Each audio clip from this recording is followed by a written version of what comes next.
Bem, bom dia a todos. Na verdade, primeiramente, cumprimentar meu amigo Francisco, aí diretor da Múltipla, diretor do Pódio, realmente um brilhante empresário aqui, sempre trazendo eventos de ampla repercussão, não só na Bahia, mas também no Brasil.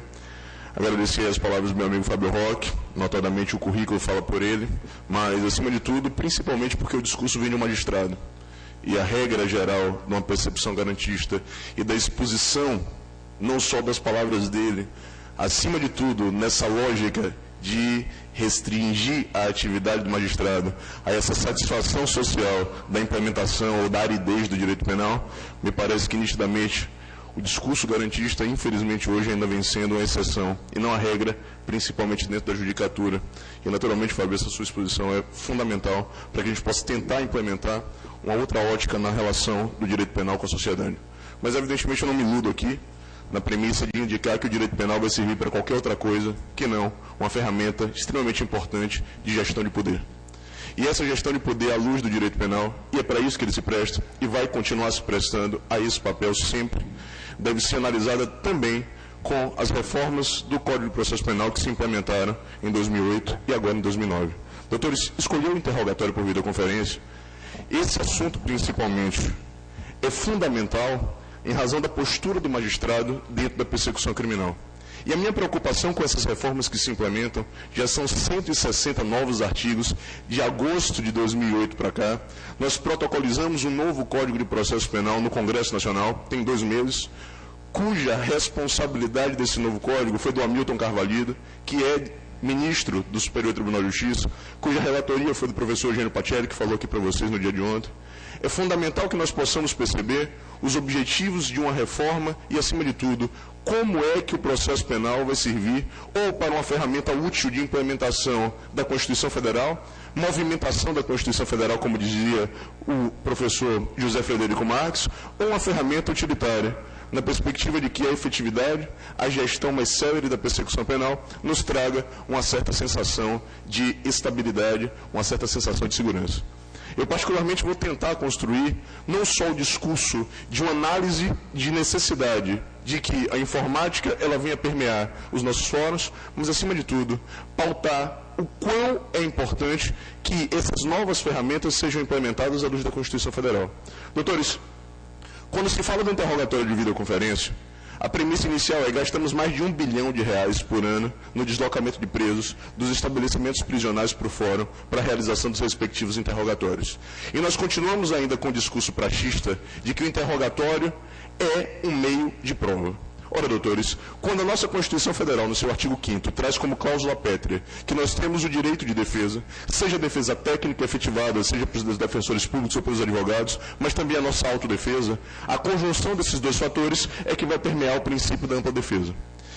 E partimos da premissa, eu quero crer, que se o réu tem o direito ao silêncio e que ele pode trazer no seu interrogatório a sua versão dos fatos, o interrogatório deve ser visto primariamente como meio de defesa e não como um mero meio de seleção de prova. Os juízes não devem encarar o interrogatório como uma ferramenta de produção probatória, como faz o nosso esquizofrênico Código de Processo Penal, datado de 1941. A premissa inicial é trazer o interrogatório como uma ferramenta a ser administrada pela defesa. E os interesses da defesa que devem ser levados em conta em qualquer lei que venha a ser aprovada pelo Congresso Nacional para melhorar ou para trazer uma nova implementação política ao Instituto do Interrogatório. Com isso, professor Fábio, eu quero crer que vocês, magistrados, naturalmente, na gestão diária da persecução penal, não poderiam jamais determinar a condução coercitiva daquele réu que não comparece ao seu interrogatório e não justifica a sua ausência. Se eu não compareço, é natural que a minha ausência no interrogatório pode funcionar como ferramenta primária de implementação da minha defesa. Até porque, muitas vezes a imagem, obrigado, doutor, muitas vezes a imagem, ela fala por si. Os Estados Unidos fizeram uma pesquisa muito séria, com mais de 3.000 entrevistados, com fotos de pessoas aparentemente bonitas e outras pessoas que seriam aparentemente feias, selecionando também pela cor da pele. E entre os negros aparentemente bonitos e aqueles que aparentemente seriam feios, e os brancos aparentemente bonitos e aqueles outros que seriam aparentemente feios, mais de 70% das pessoas entrevistadas condenariam, se estivesse no júri, a pessoa feia. Então, na dúvida, condena-se o feio. Obviamente que eu posso aqui me enquadrar no exemplo, mas é óbvio, percebam, é natural que eu seja na minha condição pessoal ou na minha condição estratégica, posso optar por não comparecer à audiência. Porque os juízes, infelizmente, também se impressionam. O professor Paulo Rangel trazia o exemplo de um júri que ele realizou no estado do Rio de Janeiro, como promotor titular da 2ª Vara do Tribunal do Júri, onde o julgado foi do Maitor, conhecido traficante do Comando Vermelho. A primeira pergunta no interrogatório do Maitor, perante os jurados, foi: qual é a sua profissão? Ele, traficante de drogas desde os 14 anos. Com a primeira pergunta, ele estava condenado. Não se tinha como, naquele momento, gerir de forma equilibrada o interrogatório. Não precisava mais nenhuma pergunta por parte do Ministério Público. Então, muitas vezes, a minha ausência pode funcionar como ferramenta de defesa. E o juiz não pode me trazer coativamente como que é o artigo 260 do CPP. O artigo 260 do CPP não foi recepcionado pela Constituição Federal. E o filtro necessário é o filtro do Poder Judiciário. E com muito mais razão, infelizmente, nós temos ainda essa dependência patológica do processo civil. Não se pode admitir que institutos do processo civil sejam transferidos para o processo penal sem um mínimo de reflexão, até porque os bens jurídicos em jogo são completamente diferentes. Eu não posso admitir que nós tenhamos a revelia idealizada no processo civil, no processo penal. Não é aquela revelia que vocês conhecem como presunção de verdade dos fatos imputados da inicial, porque isso não existe no processo penal. Mas é uma revelia mais crônica, a revelia que desobriga o juiz de notificar o réu para os demais atos do processo, pelo simples fato de ele não ter comparecido à persecução penal. Isso também não pode mais existir. E quando nós idealizamos essa filtragem constitucional, pautada agora no interrogatório por videoconferência, a minha preocupação primária é que o interrogatório por videoconferência surge no Brasil apenas e tão somente com um objetivo: economia. A persecução penal é cara. A opção política de inflacionar a máquina criminal, ela deve ser pautada também na condição financeira do Estado. Nós temos o título hoje do país do mundo com mais tipos penais. A legislação penal mais inflacionada do mundo é a brasileira. Tudo é crime. O professor Fábio Roque agora justamente trabalhava com esses exemplos que infelizmente ainda permeiam o judiciário brasileiro, com infrações de nítida insignificância que pautam as audiências. Doutores, um processo criminal custa, dependendo do Estado, mais de R$2.000 aos cofres públicos, cada processo. Nessa premissa, deflagrar um processo em razão de um furto de R$35, ou como aconteceu lá no estado de Alagoas, na época enquanto eu era defensor público, um indivíduo que subtraiu, furtou 6 cocos. Subiu no pé de coqueiro do vizinho, de lá tirou 6 cocos. Foi autuado em flagrante, ficou 6 meses preso, 1 mês para cada coco. E o pior, o membro do Ministério Público ainda protocoliza uma denúncia e nós pagamos por esse processo, para que ao final se tenha uma satisfação mínima ou absolutamente inexistente. A persecução penal deve ser gerida e gerida com cuidado por aquele que pode funcionar como filtro antes dela se estabelecer. A imputação, qualquer que seja ela, já é onerosa. E o principal ônus da imputação é o ônus, doutor, que nós carregamos no nosso patrimônio social. O julgamento social ele é muito mais oneroso, é muito mais deletério, muitas vezes, do que o julgamento pelo próprio Poder Judiciário.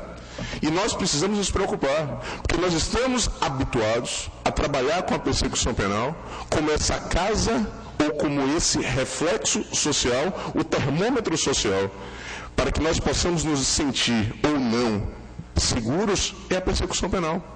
Os índices de criminalidade, me parece que é senso comum, estão vertiginosamente crescendo. Mas será que efetivamente isso é verdade? Que tipo de criminalidade é que nós estamos nos referindo? A lei dos juizados especiais, ela chegou com a premissa de trabalhar com as infrações de menor potencial ofensivo. E alguns ainda têm a coragem de afirmar que a lei dos juizados especiais é uma lei despenalizadora. Despenalizadora é coisa alguma. As infrações de menor potencial ofensivo insistentemente vinham prescrevendo.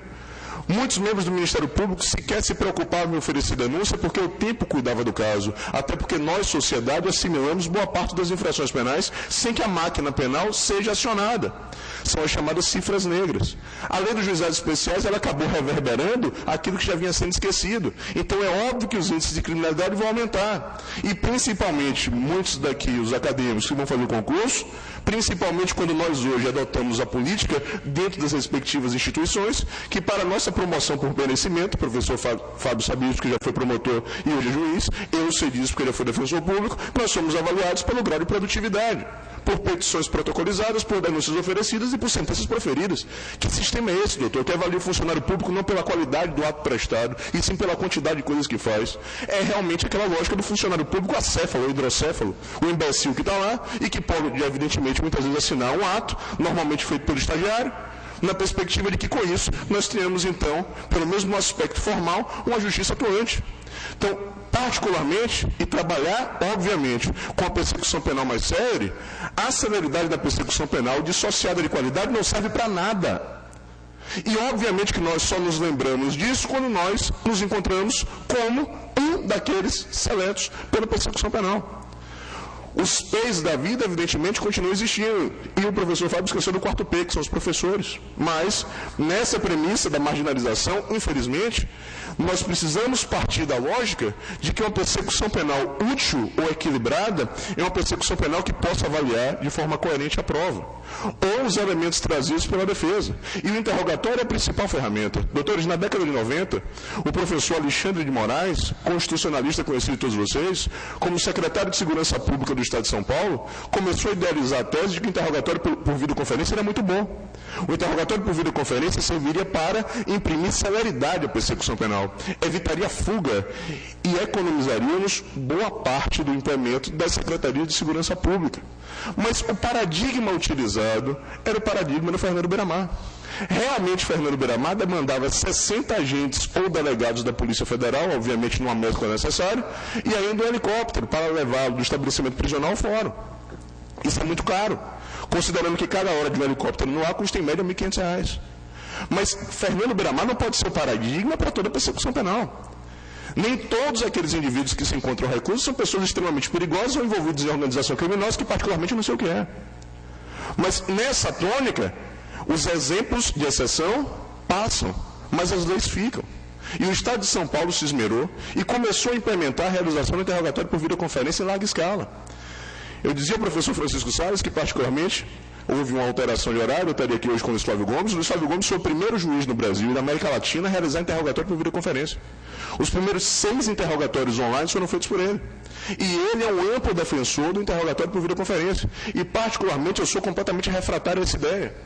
Porque a ideia chegou com o discurso único, que é o discurso nítido da celeridade. E o Estado de São Paulo começa a implementar isso, e obviamente que o Estado, o Poder Executivo, acata a ideia. Economizar dinheiro para o Poder Executivo na perspectiva de administrar em outra área é bom.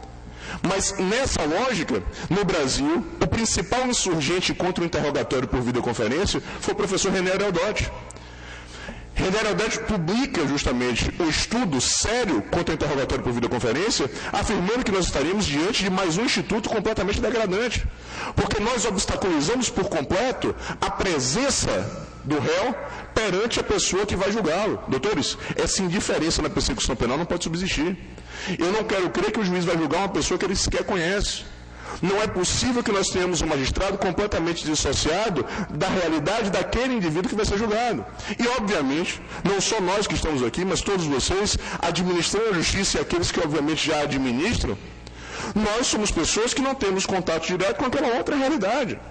Essa ideia de isonomia ou de uma justiça feita para o outro, o discurso é fácil quando você administra o poder. Com a realização do interrogatório por videoconferência, a impessoalidade na gestão da persecução penal vai ser manifesta. Porque falam muito pouco, afirmam apenas que vai haver interrogatório por videoconferência. Isso é uma mentira. Todos os atos da persecução penal serão realizados por videoconferência. Por quê, Nestor? Porque o interrogatório agora é o último ato da instrução.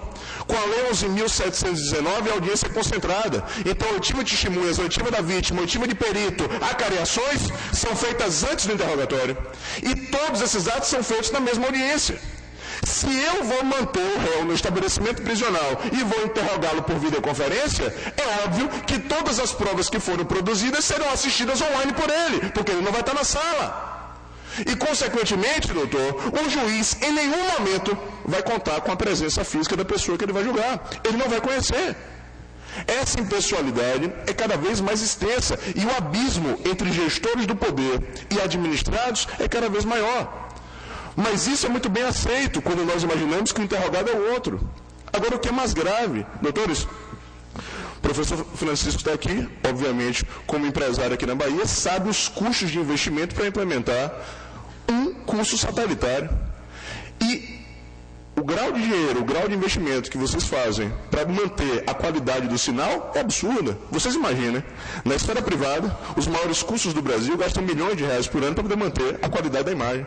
Será que o Estado realmente vai ter condição financeira de manter um sistema equilibrado, um aparelhamento tecnológico que permita a qualidade do sinal, a qualidade da imagem, a qualidade da transmissão para todos os interrogatórios? Naquelas comarcas mais remotas e nas capitais? É óbvio que não. Não se tem dinheiro para isso. Então, o discurso demagógico de que interrogatório por videoconferência vai reduzir custo para o Estado, ele precisa ser revisto. Porque realmente se gasta dinheiro com a transferência do preso do estabelecimento prisional para o respectivo fórum. Mas manter um sistema por videoconferência, isso é muito caro. A não ser que nós adotemos um sistema, um subterfúgio, de utilizar a internet para tudo.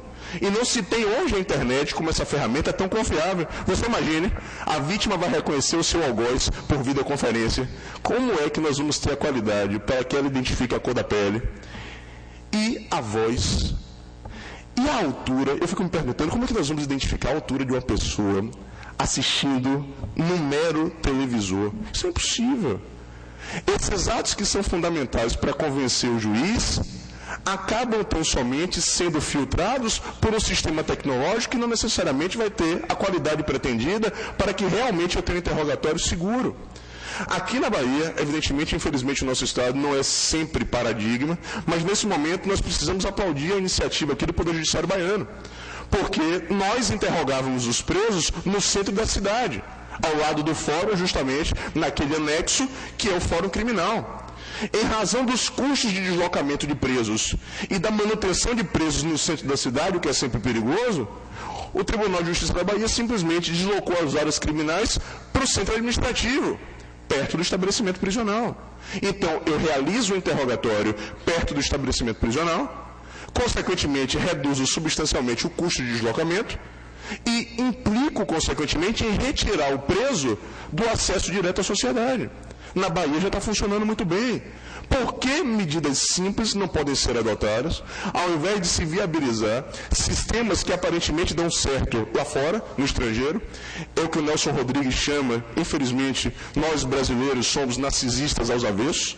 Nós imaginamos que lá fora está tudo muito bom e por isso nós precisamos implementar no Brasil. E esse tipo de importação nem sempre é pautado, nem sempre é preocupada realmente nas consequências daquele ato que se quer implementar. A lógica do interrogatório por videoconferência é perigosa. Agora, claro, o que se fez no Brasil? Já que vamos realizar um interrogatório, criaram 3 alternativas para interrogar.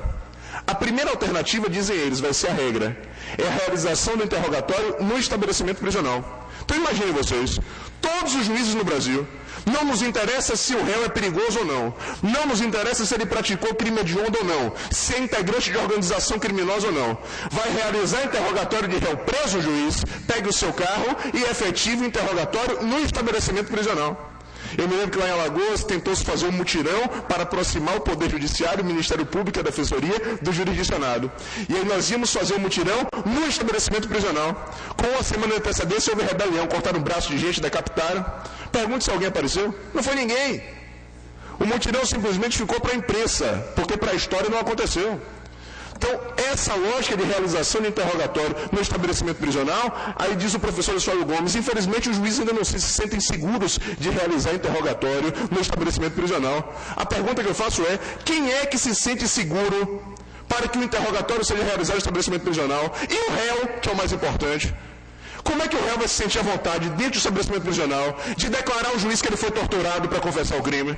Como é que o réu vai fazer uma delação de um eventual coautor ou partícipe, já que aquela informação provavelmente vaza, e se vazar, todos nós sabemos qual é a retaliação dentro da lógica dos presos? Quem é que se sente à vontade de ser interrogado no estabelecimento prisional? Absolutamente ninguém. Não existe a liberdade do ato. O ato é coato em razão do próprio local. E, doutores, os requisitos para que se realize interrogatório no estabelecimento prisional são os mais pitorescos. Deve haver uma sala própria no estabelecimento prisional.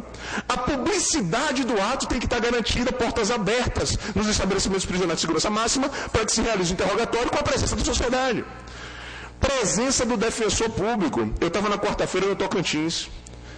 70 defensores em todos os estados, em todo o estado. Metade da capital, metade do interior. Como é que vai ter defensor, por favor, para poder acompanhar interrogatório por videoconferência, alocando-se um defensor em cada estabelecimento prisional? Isso é impossível. presença do promotor e, obviamente, o principal item que me causa perplexidade. Qual é o juiz que vai ter a boa vontade de todo dia pegar o seu carro e, ao invés de dirigir para o seu gabinete acondicionado, no fórum e até o estabelecimento prisional realizar interrogatório? Ele vai ter que levar o promotor, que possivelmente vai de carona, vai levar o oficial de justiça, vai ter que levar o escrivão e até bem pouco tempo aqui na Bahia o defensor público nem dinheiro para comprar carro tinha, então tinha que ir de carona também, porque senão o defensor não tinha. E depois tinha que levar todo mundo de volta. Então, é óbvio que esse instituto nasceu natimorto. O artigo 185 do Código de Processo Penal, no seu caput, não tem implementação prática. Realização de interrogatório em estabelecimento prisional, que diz o Código é a regra e não a exceção, não funciona. Aí diz agora a nossa lei 11.900 de 2009. Excepcionalmente, realizaremos interrogatório por videoconferência. Excepcionalmente quando, se houver risco de fuga, seria a primeira hipótese, e aí o paradigma é o Fernando Beiramar. Risco de fuga, viabilizaríamos então o interrogatório por videoconferência. Mas não só o risco de fuga. Se o indivíduo integra a organização criminosa, também vai ser interrogado por videoconferência. E ainda assim, se a ordem pública o exigir. Então, fundamentos completamente abstratos, que dependem de valorização do juiz, para a realização do interrogatório por videoconferência. E os nossos autores, infelizmente, a grande maioria que defende o interrogatório por videoconferência, afirmam o seguinte: não há nenhum tipo de violação à Constituição Federal realizarmos o interrogatório por videoconferência. Ora, se não há nenhum tipo de violação à Constituição Federal, não criemos esse critério de seletividade. Realizemos o interrogatório de todos os réus presos por videoconferência.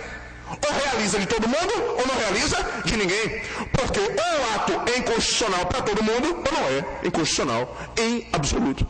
Então, eu não posso construir um arremedo de interrogatório. Eu não posso criar esse sistema de seletividade e invocar o princípio da proporcionalidade para dizer que naquele contexto, em situações excepcionais, o juiz na balança vai dar prevalência ao bem de maior importância. Porque, doutores, aí eu confiro muita discricionariedade para uma pessoa que nem sempre terá condição de avaliar no caso concreto o que é ou não útil. E não é nenhuma crítica para o judiciário, mas é a mais absoluta constatação, porque o arremedo da lei 11.900 vai me permitir dizer o seguinte: aquilo que é exceção não virá regra, porque o juiz que tem no fórum a possibilidade de todo o maquinário para realizar interrogatório por videoconferência, ele não vai mandar trazer preso nenhum. E ele não vai para o estabelecimento prisional de jeito nenhum. Imagine, eu dou ao juiz duas soluções. Ele tem lá todo o maquinário preparado para realizar o interrogatório por videoconferência, mas o criminoso não se enquadra nas hipóteses legais. Nem existe risco de fuga, nem é integrante de organização criminosa, nem existe um fundamento premente em razão do interesse público. Então, juiz, você teria que realizar o interrogatório no próprio estabelecimento prisional. Eu pergunto a vocês, quem vai? Ninguém vai. Aquilo que veio como exceção vai virar regra. E a regra institucionalizada por aquilo que o professor Luiz Borges Dusso, que é presidente da OAB na seccional São Paulo, diz, vai virar regra pelo nosso tradicional jeitinho brasileiro. O jeitinho brasileiro de conseguir adaptar a coisa ao caso concreto. Eu me lembro, há 6 anos na Globo, um procurador da República dava uma entrevista quanto a essa nova ferramenta de tecnologia que é o interrogatório por videoconferência. E como combinar com a Globo para poder fazer uma tomada ao vivo? Naquele dia, não sei por que cargas d'água, não arranjaram nenhum réu para ser interrogado. Então, para dar um jeito, realizaram a oitiva de uma testemunha por videoconferência. Ali já era o sinal de que todos os atos da persecução penal seriam realizados por videoconferência e não apenas no interrogatório, com esse discurso que nos foi vendido na década de 90. Doutores, o Supremo Tribunal Federal, ele foi chamado a se manifestar sobre a constitucionalidade de uma lei anterior à lei 11.900, uma lei estadual. O Estado de São Paulo normatizou o interrogatório por videoconferência, uma lei estadual trabalhando com processo. Usurpação de atribuição da União. Quem pode legislar sobre processo é a União. Não se deve confundir processo com procedimento. É óbvio que essa lei é inconstitucional. E ocorreu uma ação direta de inconstitucionalidade. E naquele momento o Supremo Tribunal Federal, ele foi além. Ele não declarou apenas a inconstitucionalidade formal. O Supremo declarou a inconstitucionalidade material. Obviamente não foram todos os ministros. Mas reconheceu o seguinte: interrogatório por videoconferência fere o princípio da ampla defesa, fere o contraditório, fere o devido processo legal. Com aquela decisão do Supremo, as licitações da União para comprar um maquinário tecnológico para a realização de interrogatório por videoconferência, todas elas foram suspensas.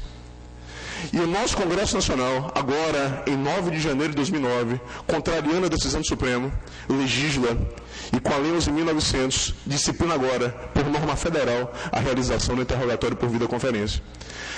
E essa lei nos traz essas hipóteses de admissibilidade, mas procedimentalmente ela tenta resguardar os direitos e garantias fundamentais, procedimentalmente, ao afirmar o seguinte: réu, quando você for interrogado, você vai ter um advogado no estabelecimento prisional e um outro advogado perante o juiz.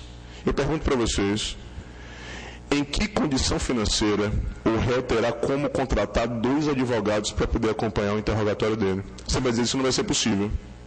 Se não vai ser possível, quem vai ter que atuar? Os defensores públicos. Qual o estado da federação que tem os quadros da defensoria pública aparelhados para isso? Nenhum. Você não tem um defensor público, imagine 2. É óbvio que esses requisitos vão contar com a boa vontade do Supremo Tribunal Federal, como sempre acontece. Nós vamos alegar nulidade quando não existam 2 advogados e o Supremo vai dizer: só existe nulidade se houver prejuízo. Como o prejuízo não se apresenta no caso concreto, o vício está convalidado. Então, doutores, administrar a persecução penal flexibilizando garantias é muito fácil. Basta ter um mínimo de domínio interpretativo. A Lei 11.900 ela veio para isso. Aquilo que é exceção vai virar regra, e infelizmente isso não foi declarado de forma expressa. E o que é mais grave, contrariando decisões do próprio Supremo Tribunal Federal. Você me permitiria, até para que eu me aproxime do final, fazer com vocês umas 2 reflexões. Apenas 2 reflexões à luz do interrogatório por videoconferência. Meus amigos, esse novo Código de Processo Penal, que já está protocolizado no Congresso, ele informa que a oitiva do suspeito pelo policial, durante o inquérito policial, a oitiva, o interrogatório do indiciado é ato obrigatório. E hoje toda a doutrina constrói o discurso que os indiciados não devem ficar presos na delegacia. Delegacia não é depósito de preso. Eu preciso ter estabelecimentos prisionais adequados para albergar o preso cautelar. Eu pergunto, será que também poderemos invocar a possibilidade de realização do interrogatório por videoconferência a ser presidido pela autoridade policial? Será que o próprio delegado vai gerir o interrogatório por videoconferência e agora, consequentemente, apartaremos por completo de toda a persecução penal a figura do réu ou do indiciado daquela respectiva autoridade? Doutores, se nós temos uma lei que é exceção, ela vai ter que, em breve, ser adequada às novas realidades. E essa nova realidade, o novo código, que exige, como ato obrigatório, que a pessoa seja interrogada pelo delegado que está investigando, vai resvalar também na maneira de proceder com relação ao interrogatório. Agora, ainda dentro dessa lógica de um novo código que está se aproximando, meus amigos, pensar no interrogatório por videoconferência é imaginar que ele vai continuar, infelizmente, inserido no novo Código de Processo Penal. O novo código que foi protocolizado e que já está sendo debatido. Na quarta-feira, o jornalista da Globo, o Alexandre Garcia, passava 1 hora com o senador Demóstenes Torres, que é egresso do Ministério Público, discutindo o novo código. Essas ferramentas supostamente inovadoras, trazidas pelas 4 últimas leis que reformaram o CPP, elas vão continuar resvalando na nova retórica de um Código de Processo Penal. E, infelizmente, no Brasil, aquilo que era exceção vai virar regra. E essa regra de afastamento completo, absoluto, do magistrado em razão da pessoa que ele irá julgar. Eu chegaria ao final, na verdade, quando eu imagino o interrogatório por videoconferência e essa nova forma de administrar a persecução penal, eu vou tentar falar um pouco, rapidamente, só de um pequeno verso do Paulo Freire, quando ele diz o seguinte: só na verdade, quem pensa certo, mesmo que às vezes pense errado, é quem pode ensinar a pensar certo. E uma das condições necessárias a pensar certo é não estarmos demasiadamente certos de nossas certezas. Por isso é que o pensar certo, ao lado sempre da pureza e necessariamente distante do puritanismo, o puritanismo é muito perigoso, rigorosamente ético e gerador de boniteza, me parece inconciliável com a desvergonha da arrogância de quem se acha cheio ou cheio de si mesmo. Obrigado, doutores.